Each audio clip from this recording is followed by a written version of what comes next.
After 54 years in power, the tyrannical regime of the Assad family in Syria is over. Rebel forces entered and are in control of the capital, Damascus. The Syrian army is not offering resistance, and the army command announced that Assad rule had ended.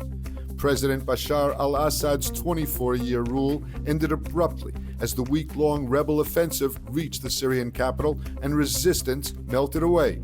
Al-Assad reportedly fled Syria for an unknown destination. Crowds of Syrians gathered in the central squares of Damascus and other cities recently taken by the rebels to celebrate while chanting anti-Assad slogans. As the rebels advanced toward Damascus, its leaders said they wish for peace in the region and did not express enmity toward Israel.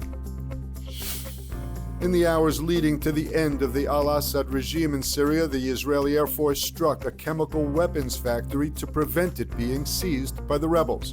At the same time, Israeli tanks were reported to have rolled out in the Golan along the Syrian border.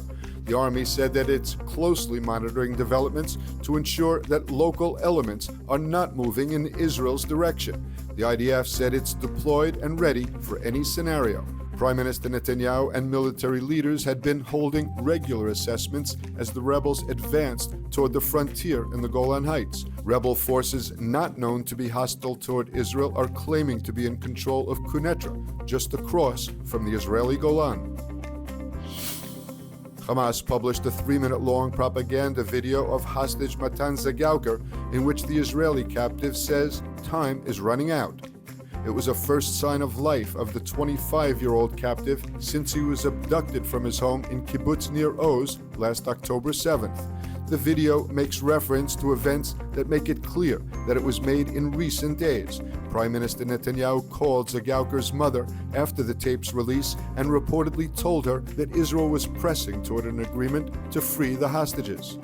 Thousands took part in last night's rally organized by hostage families. On-again, off-again mediated talks with Hamas are poised to be restarted, and Israeli officials are saying that Hamas may finally be ready to make a deal and an extended ceasefire in exchange for the release of 100 Israeli hostages, living and dead, that remain captive in Gaza. Experience the power of truth with ILTV News. If you're looking for quality content and captivating visuals, join our news community and become an integral part of our team as we embark on a mission to unveil the real Israel, dismantling the web of lies and misinformation that surround reporting on Israel. By subscribing to ILTV News, you will not only have access to the latest updates, but you will also amplify our message, creating a ripple effect that carries the truth far and wide. Subscribe today and help reshape the narrative. Available on the web, Android, and Apple.